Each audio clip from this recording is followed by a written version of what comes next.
just before I let you guys see the 50 reasons which you're here for, really quickly just want to say, this is the final episode in the Why I'm Done with RAW Trilogy. Thus, going forward, there will not be any more Monday Night Raw content. It's not worth my time. I don't want to sound like too much of a broken record, okay? This video is my definitive 50 reasons as to why I, going forward, will not be watching Raw. Maybe I'll do a video, like a 2-minute Fiend Alexa Bliss reaction type video every once in a while. Something like that. But generally speaking, I won't be watching Raw, and this video is why. So, with that being said, enough of me. Let's get right into the video. Folks, Raw has been pretty bad lately. March 29th, the episode on April 5th or 6th or whatever. Raw's not the best. And really, Kobe and I are here today to give you 50 reasons. Yeah, you read that right. 50 reasons why Raw is unwatchable, why Raw sucks. One of these videos, because Raw, as a 3-hour TV show, it's just not the best here. Over to you, Kobe. Introduce yourself to the loyal elitist fans out there. Say hello. You want to get into the first reason, or do whatever? Yo, what's up, everyone? So we've got a great video to do today. 50 reasons why Raw sucks. And yeah, we've legitimately thought of 50 reasons. It was so easy to do. So let's get right into reason number 1. Also, real quick, before you get into that first reason, I want to really stress that this was not at all hard to do. Like, we just sat on Discord for literally about 25 minutes, and we were just, exchanging back and forth. Oh, this is bad, this. It was alarming how easy it was to think of things that are bad about this show. But nonetheless, Kobe, over to you. Let's get into number 1. Okay, so number 1 is 3 hours.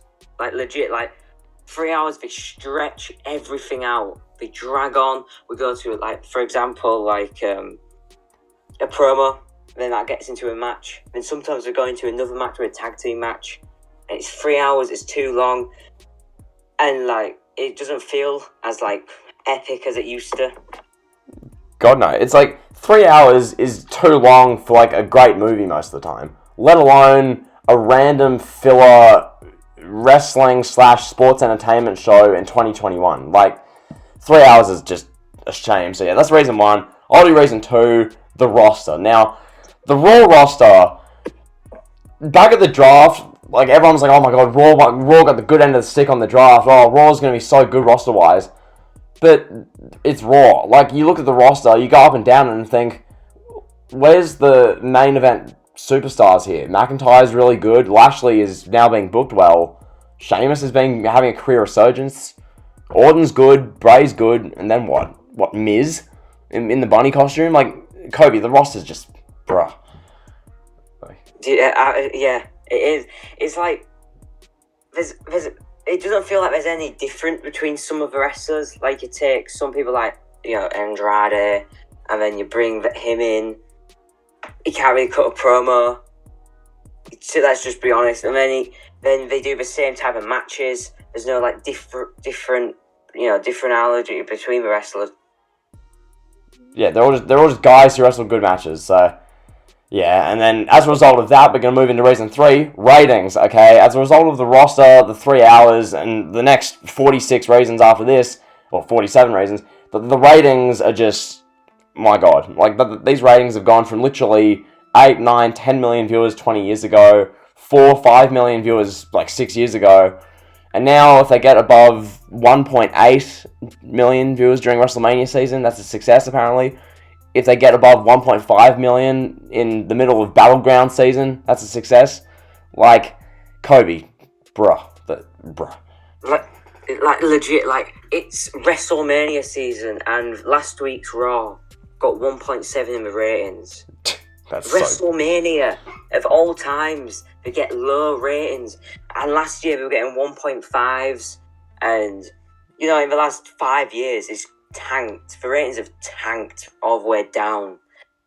Yeah. Oh, it's dreadful. It is the ratings trends. You look at graphs of this stuff, it is ugly to look at. It is ugly to look at the Raw ratings on trends. So nonetheless, that's reason 3. Reason 4, format. This one goes back to the 3 hours. Okay, the format of the show, you spoke about it kind of out of the jump in this video. Legit, you'll have I mean, there's no real like good structure to it. Like, ideally in a wrestling show, you do a big hot opening angle or something that really makes you want to go, oh my god, I've got to see how this show pans out. What are they going to do? But usually Raw is just like, oh, well, here's a promo segment, and then you get to the end of the segment, it's like, oh, okay. And then they'll give you a Dana Brooke versus Shayna Baszler match for the 7th week in a row, and you think, oh god, what can I do besides this? Oh yeah, legit anything. So, yeah, Kobe, talk to me real quick. Walk me through the format for Monday Night Raw there, John. Yeah, so, like, you know, we have, like, Drew McIntyre comes out, and then we're going to a random match with no story. Then we go into a little backstage promo with the 24/7 gang, and then we'll move into another promo by the women. And the women come out, we have another, like, the women's tag team champs come out, Asuka, she gets involved in the match somehow. And then we just keep dragging on, and then we move to the final hour. Then that's just a whole drag. We're all, you know, we all want to turn the channel off by that point. And then we do this long 25-minute match to main event the show. Yeah. And also, like, there's no vibe to Raw anymore. Like, you don't get that good feeling after, you know, watching a 3-hour entertainment program. No, it's just not a good feeling. You're watching soulless television, legit, and that leads into reason 5, which we've called Raw Regret. Now, some of you would probably think, oh my god, this is just, it's so negative. Like, what do you mean Raw Regret? Let me explain. Essentially, Raw Regret is this feeling you get where you're sitting through Raw, you know, you start the show, you're feeling good, you're hoping Raw's going to be really good, you sit through the first hour is mediocre at best, you get through half an hour of the second hour, and you feel like you've been sitting there for literally 4.5 hours, you check your watch, you check the clock, and you've only been watching the show for an hour and a half, and you think, what am I doing with my life? Like, maybe that's just a me thing, but I think the ratings are reflected that viewers, millions upon millions of viewers have been doing that for years now, so... Yeah, anything you want to say about Raw Regret, Kobe? Well, yeah, I feel regret every time I watch Raw. Well, you do, because it's on, like, walk us through, you watch this, you're in the UK, walk us through what it's like when you're watching this at literally the ungodly hours of the morning. Like, I could not imagine what you'd go through, like... Yeah, basically, I go to sleep around 7, wake up around 12, you know, the show starts at 1 a.m. for me in England, and then... The show drags on for 3 hours. We get to 4 a.m. I have to do the video of the review, as you all know, and then we move in. Then it's just like I feel very tired after the show. Legit. This is the dedication of people like Kobe in the UK. In Australia, these shows are on, depending on time zones, anywhere between about 10 a.m. and 3 p.m. during the day. Obviously, time zone dependent. It could be 10 to 1, could be 12 to 3. You get the picture. Point is, for me, I usually wake up, I'm up a few hours, and then Raw comes on, and I still feel exhausted during like the second and third hours of this show. And people like you, Kobe, are doing these ungodly sleeping routines just to watch 3 hours of dead, bland, lifeless television that at the end of the day doesn't really do much, because based on how WWE operates, you can tune into the pay-per-view exclusively, and you can not have missed a damn thing from the build, because that's how they do shows nowadays. So, yeah, anything else about Raw Regret, Kobe? Yeah, also, like, once the show's over, they release, like, these 2-minute videos on YouTube, and you can go on Twitter, Facebook, any social media website, and you just catch up there. Legit, it's like, if you go into a show thinking, oh, I want to watch Raw to see The Fiend, why sit through 3 hours when you can watch a minute and a half clip of The Fiend blasting a fireball up Randy Orton's backside? You can watch that on WWE's YouTube channel. You don't need to sit through 3 hours of recaps, Nia Jax saying my hole, and Shayna Baszler versus Dana Brooke. You don't need to do that, Kobe. You don't. Like, legit, like, in November and December, the last 5 seconds of the show was the most important, with, like, Bray Wyatt just looking at the camera. That's it. Legit. It's just, it was legit, it's 3 hours of, we're going to have McIntyre versus The Miz and Morrison, and we're going to have the dirt sheet, and we're going to have all this nothing, and then, as a viewer, you're going to feel like you've wasted your time. If you don't, I mean, God bless you. If you feel like watching 3 hours of Raw is a good investment of your time, God bless you, I'm genuinely happy for you, but for anyone who's half productive with their life, it's a complete time sink. So, with that being said, moving on to number 6, this one bleeds right into the 3 hours and the Raw Regret. Commercials, Kobe. Walk me through the commercials on Raw, Kobe. Just, oh god. So, for example, the match starts, and then legit 5 minutes later, there's a commercial for 5 minutes, and we're going to the match again, going to another commercial. We come back to the match, and it ends. It's like they don't have a format. And I remember you take an Attitude Era or even a Ruthless Aggression Era match from an episode of Raw, and the match only went for one commercial break, and it only went for 5-8 minutes, and then we move into a commercial. But now I feel like most of the show is just half of the show is just commercials. I mean, yeah, one of the things they used to do is, because when the shows are 2 hours long and you have a really good roster and you do a big hot angle at the start of the show, what you can do is essentially have a match go for a whole segment. You can have an entrance of one wrestler, entrance of the other wrestler. The match goes 3 minutes or 4 minutes, showcases them both. Match ends, and then you can cut to, I don't know, The Undertaker storming through the backstage area looking for Brock Lesnar to beat the crap out of him, and that kind of thing. And then you go into commercial, and the viewer's thinking, oh my god, what's Undertaker going to do? And they stick around for 4 or 5 more minutes just to see that. And then the show is booked that way.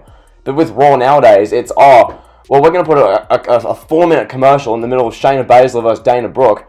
Please keep watching, because you're a bunch of brain-dead imbeciles. You're going to watch anyway. And people do. So, Kobe, commercials are killers, I swear. They are. So, reason number 7 is Bruce Pritchard. So last year we had these really great SmackDowns in the middle of June with Braun Strowman, and all this was ran by our good pal Bruce, and we got Slime, we got the Miz and Morrison pranks Braun Strowman. Yay! So this year they think it keeps working. So then we move into 2021, and who's the head writer of Raw? None other than Bruce Pritchard. And all the same problems are back. He writes cringy promos, cringy segments, and yeah. Oh, but Vince, I love you. That's probably the weakest Bruce I'll ever do, because my voice is stuffed right now. But legit, Bruce, those SmackDowns last year, my guy, Bruce, my guy. Is really Bruce. Miz and Morrison and Kevin Dunn's white van production truck making Braun Strowman have a bottle explode in his face, really. And you look at Raw nowadays, I mean, some of the efforts there with Bruce, sometimes, other times, you literally think, what, were you brainwashed by aliens before writing this show? Was your coffee spiked with something before you wrote this? Bruh. But yeah, nonetheless, Bruce, we all love Bruce, don't we, Kobe? Oh yeah, Bruce is our friend. Oh god. Our pal. I'm really glad that Bruce is our friend. This is a friendship that'll never ever end. So now we'll move on to reason 8. Commentary. Walk me through the commentary, Kobe. So the commentary is bland. They're boring. So take The Fiend returning at the Fastlane for the last pay-per-view, and you've got The Fiend's head pop up out of a ring, and you've got Byron Saxton saying, "It's The Fiend." And then Tom Phillips, moments later, says, "It's The Fiend." Byron Saxton and Tom Phillips, who sound the exact same. You got Samoa Joe. We all like Samoa Joe. He's got a wrestling background. He sounds okay. He sounds, yeah. He sounds he sounds just kind of dead sometimes. But yeah, go on. Yeah, he sounds like he don't want to be there. And then when they cut to the commentators, you got Tom Phillips in the middle. He's reading, he's getting everyone prepared for the show, trying to make this epic. When it's not working, Samoa Joe looks just angry all the time, and you got Byron Saxton pulling these goofy faces out of the camera. I mean, Kobe, what a great team we've got. We went from Jim Ross to Tom Phillips, and people wonder why this show has fallen off. I can't think of one memorable Tom Phillips call. If Jim Ross was commentating The Fiend returning, he'd be literally having some aneurysm on commentary. He'd literally be doing that whole out of body experience thing, or he'd be screaming, and it'd be this. It'd be this incredible moment. The Fiend's return, I don't remember one piece of commentary from it. I think you mentioned it there. Oh, The Fiend, and Give us something. Give us a soundbite. Like, yeah, you go. I had to look up the video on YouTube to remember what we said, and it wasn't memorable. If we had JR, he would be saying, "Business has picked up. By God, it's a slobber knocker." You know, all the classic JR lines. You got Jerry Lawler. You know, "Oh man, it's getting scared." It will be such an epic moment. Even like a title win for Matt Riddle, JR and Jerry Lawler would have made that epic. No, now we have Byron Saxton, Tom Phillips, and Joe just reading lines. Like the sound of the show is so important. It can make or break the show. When you have a really, like a metal theme song, you have the crowd going nuts, which obviously COVID, they can't do that, but whatever. You have commentators who are really being genuinely invested. With Raw nowadays, it's like, oh, well, here's two guys, Byron and Tom Phillips, who sound like they'd legitimately rather be anywhere else, and then Samoa Joe, who sounds like he once had passion for doing commentary, now he's just stuck there getting a paycheck. So, I mean, anything else about commentary, I feel we're safe to move on to reason number 9. Yeah, let's move on. Okay, this one, I kind of mentioned this before. I want to get a quick rant on this, and then I'll throw to you, Kobe, on this one. Overkill of recaps for stuff that mean nothing. Why do we need to see a recap for Shayna Baszler versus Dana Brooke? Why do we need to see a recap for Shelton Benjamin and Cedric Alexander backstage talking to each other? Why do we need to see a recap for Sheamus and Matt Riddle in a scooter segment backstage an hour after it just happened? Why do we need to see all these recaps? Oh, well, I don't know. Why are they trying to kill 3 hours? But is anyone asking to see a replay of Matt Riddle with a scooter? Kobe, is anyone asking for that? Like, no. Yeah, you go. Can't be. No. Yeah, I think you said everything which needed to be said. These recaps, recaps should recap actually the main storyline of a show. Like, even take the Hurt Business breaking up last week. Just recap that, because that's like a main storyline. And maybe Drew McIntyre beating up the catering Crusaders. But, no, instead recap Shane McMahon's bogus knee injury from Fastlane 400 times. Everyone and their dog knows that it was never remotely legit to begin with. But be sure to show us that on Raw 17,000 times, because that's good for ratings. Having Shane McMahon backstage in the Thunderdome on the ground hopping and be like, "Oh, it hurts." Like, God, who writes this stuff, Kobe? Honestly, just. Honestly, I have no idea what they're thinking backstage. Oh, God. Moving on to reason 10. We kind of covered this. Byron Saxton. Yeah. Any words about Byron Saxton? I want to move on. Yeah, let's just move on. Yeah, reason 11. The creative and the booking. I mean, you feel the need to talk about this one. This creative and booking. It's like, where is it? Like, exactly. It's been, when they say, "Welcome to the flagship show, it's sports entertainment," I don't see the entertainment. I just see these generic, overdone, redundant promos that sets up a main event. That's what I only see nowadays. We don't see those really creative, like, we start the show with a spark and then keep going back to the main storyline anymore. We don't see that entertainment anymore. Yeah, legit. They don't have that, like, they hardly ever do that thing of, oh my god, what's going to happen?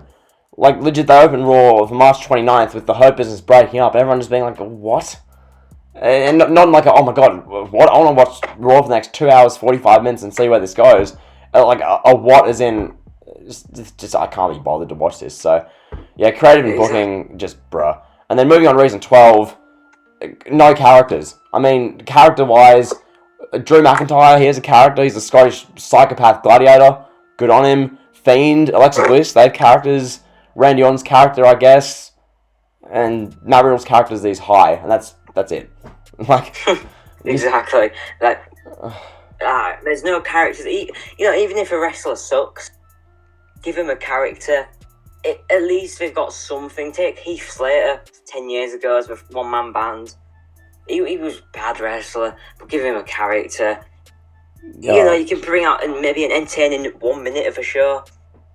But legit, there is no characters. Well, look at SmackDown, Kobe. Look at SmackDown. You've got Apollo Crews, Sami Zayn, guys who work rate guys, not really much to them. Crews gets this Nigerian lord gimmick, and then a character, and then Zayn gets this I don't even know how to describe Zayn's gimmick. It's just amazing. So they get those gimmicks. People care about him. Look at the Raw roster right now. I've got it up here. Explain the character. Kobe, can you please explain to me the characters of Akira Tozawa, Angel Garza, Cedric Alexander, hurt business, not really, but nonetheless, Dubba Kato, Drew Gulak, Eric, Grand Metalik, Humberto Carrillo, Ivar, Jackson Riker, Jinder Mahal. What's Jeff Hardy's character nowadays? He doesn't have one. John Morrison's characters that he looks like a failed TikTok star. Lindsay Dorado, Mace. Like, it's just, you get the picture, Kobe. Like, bruh, like, where are the characters? Yeah. But Akira Tozawa's a ninja. He's a ninja because he's Japanese, pal. Bruce Pritchard, creative mastermind. Bruce has watched Cobra Kai, pal. Damn it, pal. Yeah, moving on. Reason 13. We kind of cover this so we can fly through it. No hot opens. Just, don't do hot opens. Yeah. I thought of this, just start with wrestler A in the parking lot, waiting for wrestler B to show up, and we keep cutting back. Something like that. Something little brings us back to the show. Yeah, but no. Yeah, you could have legit do some angle where whoever's feuding with maybe Drew McIntyre is like, hey Drew, I've got someone or something you hold very dearly to you, imprisoned and trapped, and then you can have a segment of Drew McIntyre storming around backstage, beating up jobbers. You can have him yelling at people backstage. You can have him find a car in the parking lot, and then another segment, he raids the car, smashes the car up, and then he finds wrestler B inside the car, and then, inside the car is legit whoever with, Drew McIntyre's, wife or something. You can do these creative angles. But no, instead we just get Drew McIntyre beating Cedric Alexander in a good match. Okay. Yeah. Okay. Then we move on to reason 14. No reason to care. Yeah, there's I don't see any reason to care anymore. They've got, I don't even know anymore. Yeah, and then, we can, the next ones we can kind of fly through. Next one, this goes back to the roster. Reason 15, too much dead weight. I've named them before. We can move on. Reason 16, old roster. Kobe, walk me through this one. Bro. So basically, you look at the roster, you look at the ages of them, and, for example, you've got the WWE champ, Bobby Lashley, he's in his 40s. Drew, he's in his mid-30s. Sheamus is nearly 40, or he's in his 40s. And Orton's in his 40s. Wyatt's nearly getting up there to his 40s. There's no, new wrestler in the 20s or late 20s. Yeah, so legit, I'm looking at it now. Someone like Mustafa Ali, who, this is an IWC guy who is apparently so deserving. He's 35. Tucker's 30. The youngest guy on Raw is, Omos. And, I don't even know, is he really a wrestler, or is he just kind of some, oh my god, he's such a big attraction because he's 7'3". All these guys are just old. Grand Metalik's 32. Where are the 20 to 29-year-olds who are supposed to be the future of the business? Where are they? Maybe some up-and-coming future stars can help. I don't know, potentially? Yeah, from what, NXT UK? I don't even know. Why wrestlers spending 15 years in the indies? Are wrestlers that bad now? I refuse to believe there aren't wrestlers who could help Raw. Somewhere out there in the world. There has to be someone, Kobe. I know. Jesus, look, The Rock, he was the WWE champ when he was 27, 28. Legit. And, Brock Lesnar was champion when he was, 23. Randy Orton was champ when he was 24. And that way you can have these guys, if you book them well, when you bring them into the company, they can be mainstream top stars for you for 10, 15, 20 years. But when you're bringing all these guys in who are 34, they have such a limit to them. It's just... Anyway, moving on. Reason 17, women's division. Where is it? Oh, you've got a champion, Asuka. She hasn't defended it for 6 months. You've got these Peyton Royce. Kobe, sorry to cut you off there. I had someone comment today about that because I said in my WrestleMania preview, Asuka hasn't defended in 6 months. Apparently, Asuka defended against Alexa Bliss in a Funhouse match in January. Therefore, one defense in 180 days is good, apparently. But anyway, go on. What? Oh, God. at least usually they'll have like at least once a month, but no, she's been well, the main focus of the women's division on Raw is the women's tag team champions because they're everywhere. And it's Nia Jax and Shayna Baszler. They're both boring. Oh, Jesus. And then now we've got, Rhea Ripley. She comes out of nowhere. She demands a match. Like, legit. She's getting a match with no build. She's getting... The build is literally Rhea saying, Asuka, I want a Raw Women's Championship match, Asuka. I'm going to beat you up, Asuka. And that's legit the build. What? And then that leads us into Reasons 18. Asuka's title reign. 1 defense in 6 months. And the defense was against 12-year-old Alexa Bliss. That's literally her gimmick. It just... dude. And... I don't even know. The creative is just... God. Yeah. And let's just be honest. Asuka's title reign has just been so disappointing. Yeah. She's one of the best women. I mean... I could well argue she's the best female wrestler the company has. I mean, you can argue that the cows come home. The point here is that the reign itself, 1 defense in 6 months. Wow, ratings, pal. Oh, what Wrestling Federation. What a memorable reign this would be. This is as bad as when Nakamura held the IC title for 8 months and defended it twice. It's just, this kind of stuff is just dumb. Anyway, moving on to bad divisions. Mid-card division. Where is it? Kobe, where's the mid-card? I have no idea. I'm putting posters out, trying to find them. Where are they? Legit. You've got you've got the main event scene, which is Lashley and Drew, and then you've got Sheamus. He's there, and then that's it. They're either jobbers, and then they get title matches, but they need mid-carders, and I don't see them. Where are they? Legit, a good wrestling show has a really good mid-card. SmackDown, the mid-card is really good. Okay, Big E, Cruz, Zayn, Owens, that type of thing. You get it. There's people there. The mid-card title picture on Raw, I saw a tweet about this the other day. Someone saying, the mid-card division on Raw is so... It has the potential to be so stacked. And you look at the divisions, Keith Lee, who hasn't been on Raw in 3 months. Jeff Hardy, who they literally haven't even put him in the Andre the Giant Battle Royal. Damian Priest, who, that's one. Garza, who's literally the biggest jobber you'll ever see now. You've got Dominic Dijakovic, aka Teabag. And it's just... It's a joke. Sheamus is good, but he should be a main eventer at this point. There's no mid-card Cody. And then speaking of bad divisions, tag team division. Where is it? Wait, who's the champs now? New Day. They won it literally 2 weeks ago. Yeah. Legit, take that as an example. They've got no team, so we go back to their number 1 team, in their opinion, the New Day. They're fighting a non-team tag team in Omos and AJ Styles at WrestleMania. The Viking Raiders, where are they?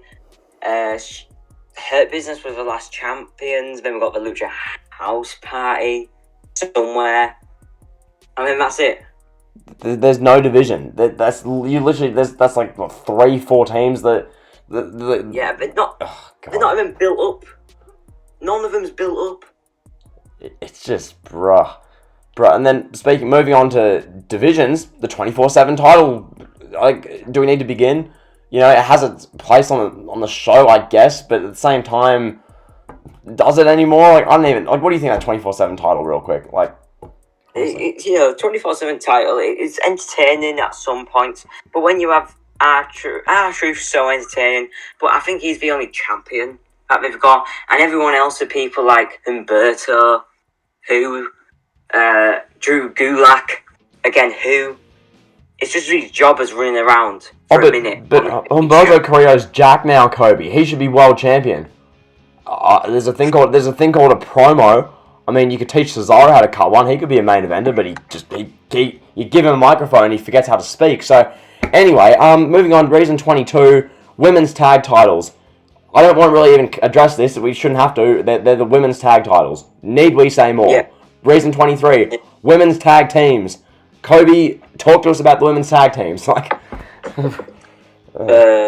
Literally, I think there's only 2 teams on Raw. That's Dana Brooke and Mandy Rose, and the champs? Nia Jax and Shayna. Actually, Lana and Naomi are a tag team.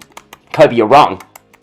Like, oh, I kind of forgot that they were one because we haven't seen them for weeks. yeah. And legit, like, what made them a tag team? What, they dance on TikTok together? God. It's a joke. And then, speaking of championships not meaning anything, reason 24, generally speaking, championships don't mean anything. 24/7 title, who cares? US title, Riddle's the champion backstage, riding around on a scooter. You've got the tag titles. WWE literally forget those belts exist, and then they just give them back to the New Day. WWE title, The Miz was champion 3 weeks ago. What does that say? Like, Kobe, why is this show so bad?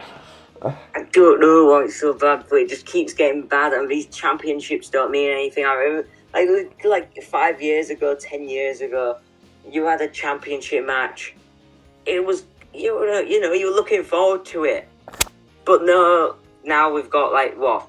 Matt Riddle on his scooter, riding around backstage forgetting his lines. Oh, but he did that on purpose. That was his character. Oh, I'm sure that was his character. Like, fair play. I'm sure when we get to WrestleMania and he loses a title, we all know why he will lose a title. Yeah, legit. And, I mean, moving on to reason 25, we talked about championships not meaning anything. How about the championship designs themselves? Look at the belts. The US title looks good. The WWE title's okay. Look at the rest of the belts. The Raw Tag Team Championships. The red pennies. You've got the women's tag titles, which, I mean, that's not Raw exclusive, but they're on Raw, so, I mean, those belts, like, come on, 24/7 title, like, just, like, what are these belts, Kobe? Like, they don't even look like they're, like, actual world, wrestling championships. You've got a 24/7 title, which looks like a clock, penny belts. The women's title just is a replica of the world championship. yeah. The United States Championship, some people like it, some people don't like it. It's whatever, really. I don't know. I just don't know with these titles. Yeah, it's just bruh. And then, I mean, speaking of bruh, reason 26, this one I want to really quickly rant about. Why does literally every show have a Miz TV or the Dirt Sheet? Oh my god. Are focus groups giving you feedback saying that this is a success? Is this, ratings-wise, does the Miz TV and the Dirt Sheet do well? Because we've seen it every week in some variety for the last 9 years. Why? Why do we need Miz TV why do we need the Dirt Sheet every week? Why do we need the Maz every week doing Miz TV? Is there nothing better we can do with the Miz? Can we not get more creative with the Miz? It's just, Miz TV. Yeah. Damn it. Mike, get out there, do Miz TV. Okay, like, what do you think, Kobe? Like, Miz TV, I don't think it's ever got any, like, memorable moments. You go on YouTube, you look at the highest viewed Miz TV segment, and it's with Bad Bunny, because it was with Bad Bunny, and only Bad Bunny. It's not The Miz. He's not pulling in ratings. The Miz is awful. Let's move on before we make this into another Miz rant. No, I've got to really quickly. The only Miz TV I actively remember was TLC 2012. So I don't even know why I remember this, but look, it was Miz TV with 3MB, and all I remember was 3MB, McIntyre, our current WWE champion, or soon to be, Heath Slater and Jinder Mahal racially vilifying and abusing Ricardo Rodriguez and Carlos Cabrera at ringside. That's all I remember from Miz TV, and that's the best you've got from 9 years. Anyway, moving on. Reason 27, The Miz. Moving on. Reason 28, Braun Strowman. He's like, choo-choo, Kobe, choo-choo. Reason 29, Riddle. Need we say more? Like, just... he's a horrible... Oh, God. Reason 30, Keith Lee's botched main roster run. He came in, he beat Randy Orton, but at the same time, his theme song was totally taken away from him, like the best part of his whole act. You gave him, like, I don't even know how to describe his outfit. He gave him a dress, and then you had him kick Braun Strowman in the balls every week for 2 months, and then he was off TV for 6 months. Well, he had a WWE title match, then he's off TV for 3 months. Like, fair enough, coronavirus, injuries, etc., but you couldn't at least do vignettes, promos, something. No, just forget him. Like, when he comes back, are they gonna, like... I don't see what they're gonna do with him. God, like, if they had any creativity, they'd have Keith Lee doing these like these sick vignette promos. So Keith Lee's like, if he's injured, play it up. Have Keith Lee in the gym training the injury. Do these like sit down interviews with Keith Lee saying he's pissed off. He hates how his main roster career got off to a bad start. He's gonna come back with a vengeance. He's gonna do something. He's gonna take someone out. He's gonna take this person out. He's gonna have a target. He's gonna take out. And then everyone's thinking, oh, who's Keith Lee going to go after? And that keeps you interested. But no, don't do that. Have Keith Lee just not even mentioned. Like, okay, that's good. Speaking of terrible television, reason 31, horribly cringe, unfunny segments. Where do we begin? I mean, like, just look at Hey Hey Hop Hop. Just look at Hey Hey Hop Hop. You've got two grown men in their 40s in bunny costumes, and they're dancing, wiggling their ass for TV. Do you feel, happy that you're watching this? Is it? No one. It's embarrassing to watch. Imagine you got friends over. They come in and they see you watching that. Yes. Imagine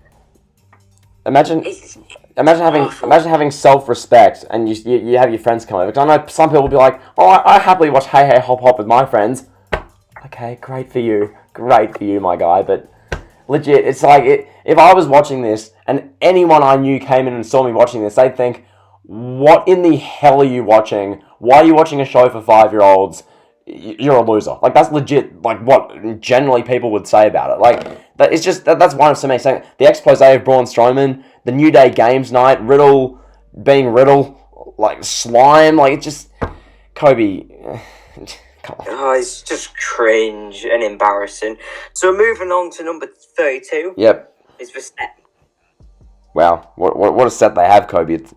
Before the Thunderdome, it was legit a slide. Now it's just the generic Thunderdome set. Like, moving on, 33, the theme song.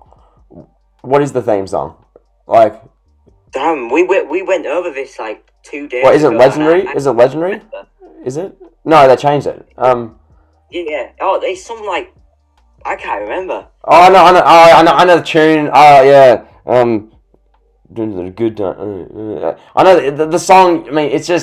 It's not a song that's going to get you up and about, is it? It's a song that you hear and think, oh, okay. Like, if I heard that on randomly come up, if Spotify made me listen to that, I'd go, I'm going to skip. I don't care about that. That song's meh. So, I don't even know. Yeah, bruh. The theme song needs to get you pumped for sure, like, get you really excited for sure. Even, the one what we did a couple years ago, Tonight is the Night. At least that got you excited. At least you remember it. At least you remember it. Yeah. Like legit. All I remember last year's song "Legendary" because I literally had PTSD from hearing that as Tom Phillips was saying, "Oh, welcome back to Monday Night Raw." Like, anyway, reason 34, ring announcing. It's so not memorable. It's not funny. I think flying through. Moving on. 35. It's a fraudulent tagline. The A Show. That's like always been Raw's thing. It's the A Show. It's the A Show of what? The A Show of bad 3-hour television. Like. Kobe. 36. Yeah, you go. What do you want to say? I think SmackDown is so much better. It does have its weak moments, but like Raw, why are they naming it to the A Show?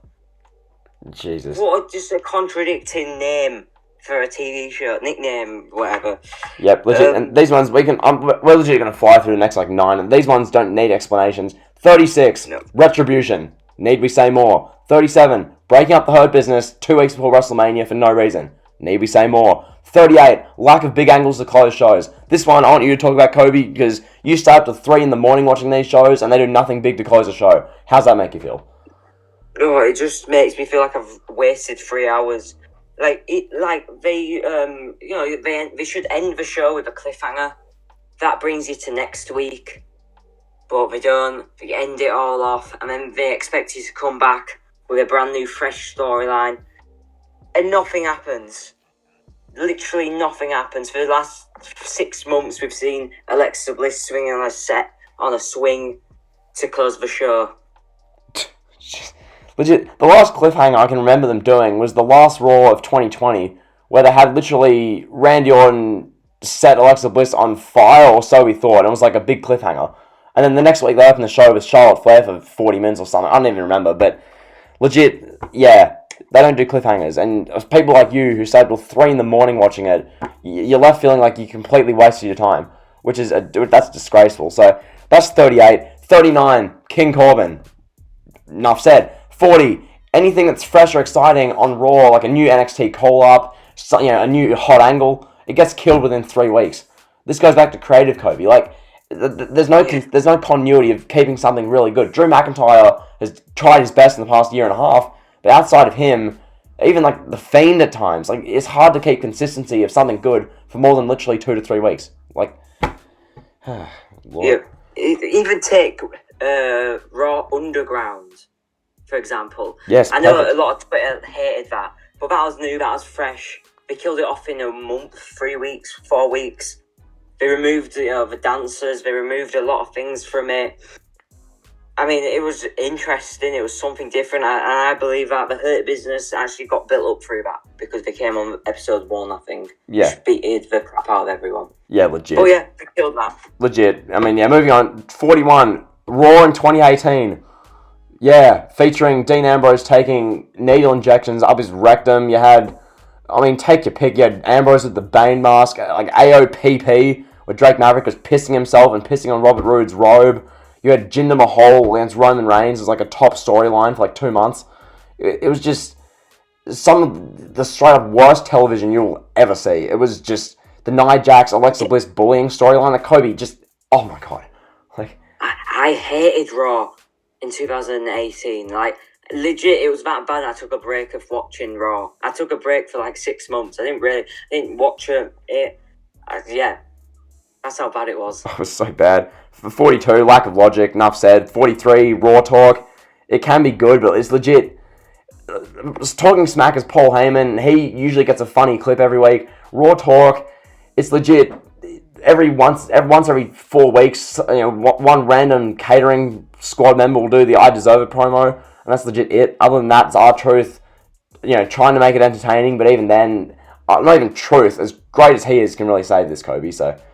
Yeah, anything about Raw talk? Nah, moving on. 44, straight up Steve Austin is infinitely better than Raw. Objective facts. 45, nothing feels fresh or exciting. Jesus. No. Yeah, and then 46, main events are irrelevant. I mean, yeah, you sit through a 3-hour show from 1 till 4 a.m. in the morning, and your main event is Corbin versus McIntyre in a singles match. Yeah. Wow. Or, what was it the other week? It was Mustafa Ali versus Drew McIntyre. Wow. Sometimes, there's a random match, and then the ending of the show is a promo. Yeah. The main events get worse and worse every week. Remember when they did back-to-back weeks 2 months ago, where they closed one Raw with Triple H versus Randy Orton. And then they closed the next week, Randy Orton versus Edge. And it's wow, okay. These are main events we can care about. And then they go back to doing Drew McIntyre in a 4-minute match versus, Morrison. What? Yeah. Legit, you saying that from 2 months ago. We can't remember what main evented 3 weeks ago. Wow. And then, 47. Shows aren't memorable at all. What, you can't remember, the only reason I remember what happened on Raw for this past week is because, one, I make content actively all day near enough, no, not really, but I make content, and legit, I do rant videos about this stuff, so I remember that week, but the previous 6 Raws before that, I could probably tell you maybe 2 things that happened. Nothing's memorable, Kobe. No. Just, God, and then these final 3, I feel like are just dead on. I'll just read them all out, then we can give a few final thoughts and close this out. So, 48, Raw's a disgrace to its former self. 49, it gets worse year over year somehow. And 50, there's no improvement in sight when it comes to the roster, the horrible format, 3 hours, creative, etc., etc. So, any thoughts on those last 3, Kobe? Yeah, reason number 48, disgrace to its past self. You can just look at Legends Night a couple months ago. You have to bring all these legends back, and they don't contribute to the show really. They only contribute to the ratings to have a little spike for 1 week, and it goes all the way back down again. Yeah, legit. And I think with that being said, we've been here for a while, I think like 50 odd minutes, so that being said, like, comment, and sub. Go check out Kobe, he deserves it for doing this. 44 minutes, not too bad. Like, comment, sub, you guys know the drill. So, peace.